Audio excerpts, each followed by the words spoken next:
Divine action, faith in action. విశ్వాసము మనము కార్యరూపంలో చేయటం. ఇక తను అక్కడే ఉండిపోవట్లేదు, కానీ తన కార్యము జరిగిస్తున్నాడు. ఇక ముందుకు వెళ్ళి తన కార్యాన్ని జరిగిస్తూ, ప్రియులారా, నాకు విశ్వాసం ఉంది, విశ్వాసం ఉంది, విశ్వాసం ఉంది అని మనం డోలు కొట్టి ఢంకా కొట్టి మోగించి చెప్పాల్సిన అవసరం లేదు. ఎవ్వరు చెప్పాల్సిన అవసరం లేదు. నీకు విశ్వాసం ఉందో లేదో నీ మాటల ద్వారా తెలుస్తుంది, నీ క్రియల ద్వారా బట్టబయలవుతుంది. అంతే.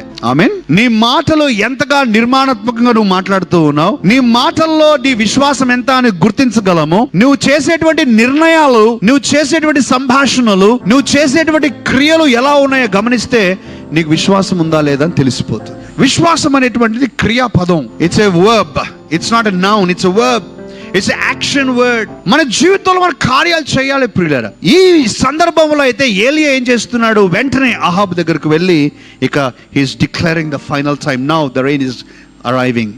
నేను ఒక ఎగ్జాంపుల్ చెప్తాను పిల్లలు. నా షోల్డర్లో ఒకవేళ నొప్పి ఉంది అనుకుందాం, నొప్పి ఉంది కొంచెంసేపు, ఇప్పుడు కాదు, ఉందనుకున్నాను. నేను ప్రార్థన చేస్తూ ఉన్నాను. నేను ప్రార్థన చేస్తున్నప్పుడు suddenly I feel the burden from my shoulder is going of slowly. కొంచెం ఏదో ఆ భారము తగ్గినట్లుగా, మజిల్స్ రిలాక్స్ అవుతున్నట్లుగా మనకు అర్థమవుద్దిగా, అప్పుడే కొంచెం కొంచెం అర్థమవుద్దిగా. అప్పుడు నేనేం చేయాలి, అంత అయిపోయేంత వరకు కూడా నేను వెయిట్ చేస్తానని కాకుండా, నేను ఇంతకు మునుపు చెయ్యి నొప్పిగా ఉన్నప్పుడు ఏదైతే చేయలేకపోయానో అది చెయ్యటానికి నేను ప్రయత్నం చేయాలి.